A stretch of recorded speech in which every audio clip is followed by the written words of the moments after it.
Previously on The Confessions of a Commuter. I'm exhausted from all this filtering, all this blabbing on and talking bollocks. Pheasants! Everyone hates you and you hate them on a bike. Get out the fucking way, you big lump of shit. Get out the way, you fucking little citron piece of shit!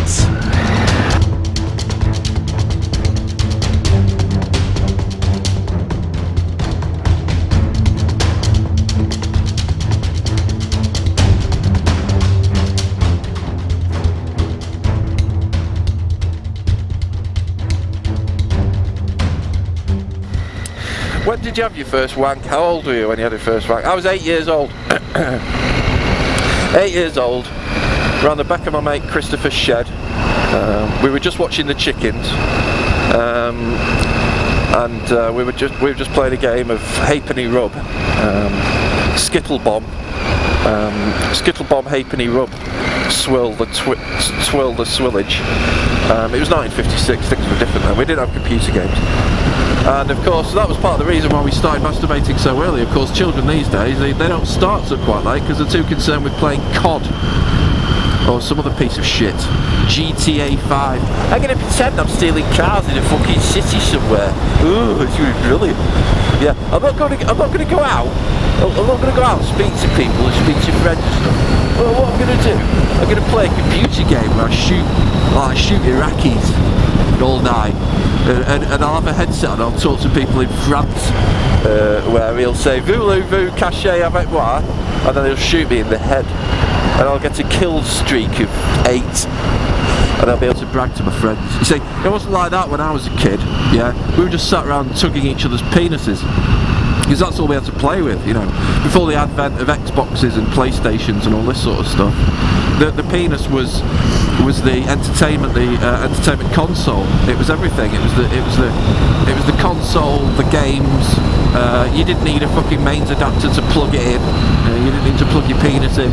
You didn't need to buy extra things for it. There was no added extras, just merely a penis, and that was it. I mean, the ball bags were extra, I suppose. The ball bags, as if you've got two.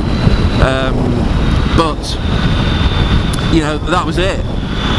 And it's all for free.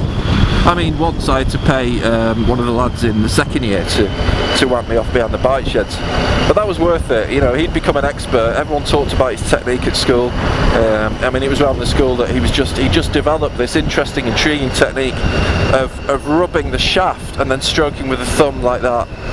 And he became legend. He went on to become a magistrate, and I think he was found in his room with an orange in his mouth and a carry bag over his head. That's the way things go sometimes.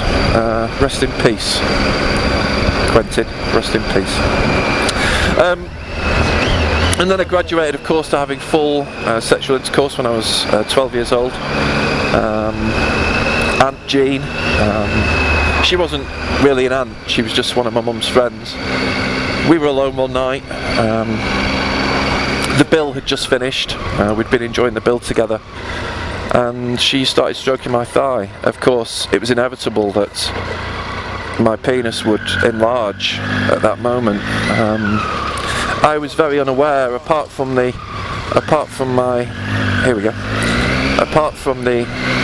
experiences at school, of course, with the boys. I was very much unaware of sexual relations, sexual intercourse. I had little knowledge of what it entailed.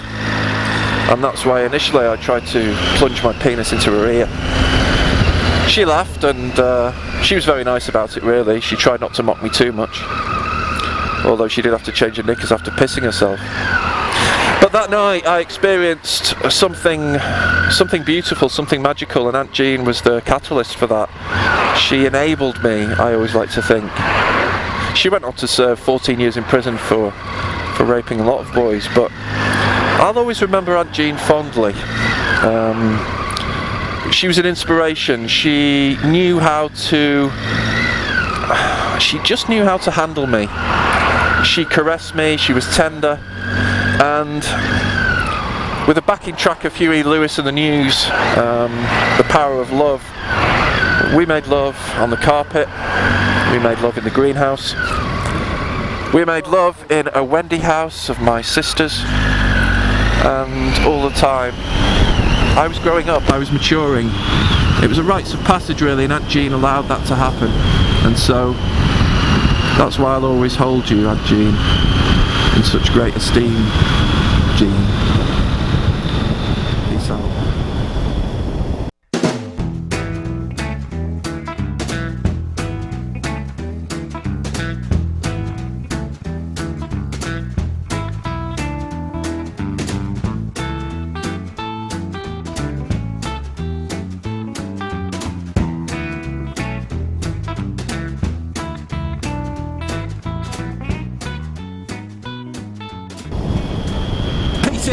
We're back.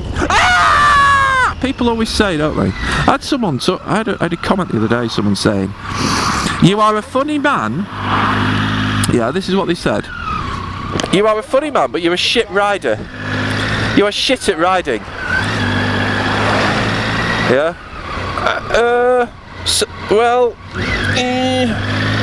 I don't think I'm a shit rider. I think I take chances sometimes, but only slow speed ones these days. I'm not a lunatic. But I bet you any money, I bet you a bollock, yeah, I'll bet you my left testicle, that person who left that comment was not an advanced rider or even a motorcycle rider. I bet you 10 shillings.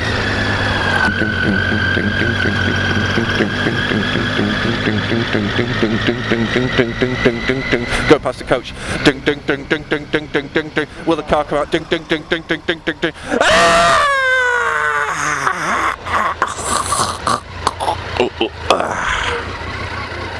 Hey George, you alright? The local paedophile. I'm just looking at children, is that alright? He's just loitering outside the shop while the children are, I mean, you know, pedophile fucking, if there's ever, you know, a sort of checklist, how to spot a paedophile, I'm sure the Sun would publish that. For any non-British viewers, it's a shitty rag toilet fucking roll of a paper, tabloid newspaper. How to check for paedophiles. Number 1, he loiters outside newsagents. Number 2, he's a scruffy fucking old cunt. Number 3, he's often found walking about at school times. Number 4, his trousers are rather stained. Number 5, he wears thick horn-rimmed glasses to be able to see things better. Number 6, he's often got his hands in his pockets tickling his bollocks as he's walking around staring at children. Number 7, he's got thick greasy hair. Number 8, he's probably called Frank. Number 9, he's got part of a beard. He hasn't got a full grown beard, but part beard. And finally, of course, number 10 is he is a Capricorn. Yeah. An obvious pedophile. I know him. I once slept with him, I think.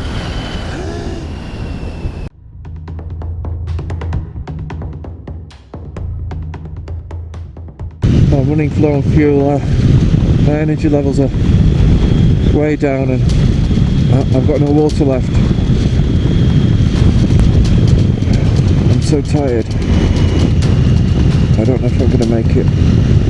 My wife is watching this. I love you and I will always love you. I don't know if I'll be able to do this. I'll speak to you soon.